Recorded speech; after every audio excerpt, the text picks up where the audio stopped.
I said this on First Take today. My eyebrow raised moment was not that Anthony Davis fouled Mike Conley on that three-pointer that sent the game into overtime. My eyebrow raised moment was what preceded that foul. Anderson looks for the open man. It's a three off. And it's a foul on Anthony Davis.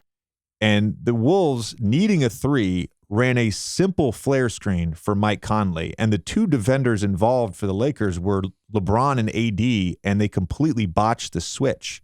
And I brought this up today, and I think it's important to note this moment because I go back to, first of all, Matt Ryan hit a three to beat the Pelicans earlier in the season when he was on the Lakers on a very similar play.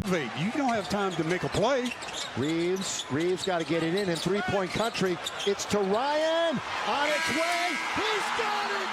Matt Ryan. There was a little bit of a fake misdirection wheel action prior to the flare screen, but same spot on the floor, same action.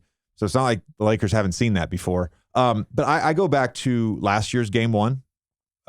Memphis Grizzlies and the Golden State Warriors, what turned out to be a very competitive series. Grizzlies up 2 with about 30 seconds to go, and they botch a switch. Klay Thompson gets an open three, and then Ja Morant misses the layup.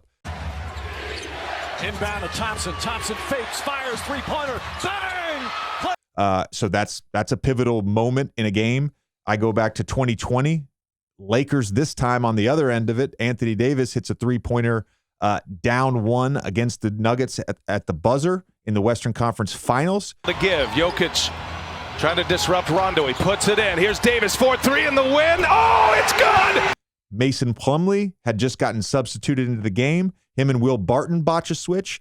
Like, you can't have that happen at the end of a pivotal game like this. In a playoff game. Like, if someone draws up an insanely detailed play with misdirection and it just perfect timing, like the wheel action or the victory play that Brad Stevens used that Klay Thompson, the Warriors, had earlier this year when Klay hit a three where they throw it across court. Klay gets a screen up top and then gets a rescreen going back towards the ball. Like, to me, if you get beat on that play, okay, all right.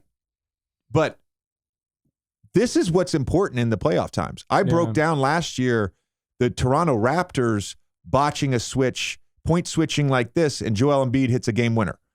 Green may angle something toward the rim. It gives to Embiid. He'll turn. Got off the side and hit it. So that, to me, was the eyebrow raised moment, not that he fouled him. Well, they had a few of these mental mistakes down the stretch. They had 2 different inbounds. They didn't really get burned on either of them. Obviously, Prince missed the 3 at the end of OT, but those were just giveaways. I mean, there's nothing else to it besides that. And it's kind of like, to your point, you can't really win in May if you're doing that. Maybe you get 1 a game or something like that, but you can't do it. And it's puzzling because one of those turnovers on the inbounds play was LeBron. Yeah. And so LeBron and AD, 2 guys you don't think would mess up a simple switch. LeBron turning the ball over in inbounds. The other one was Austin Reeves. Like, I don't know.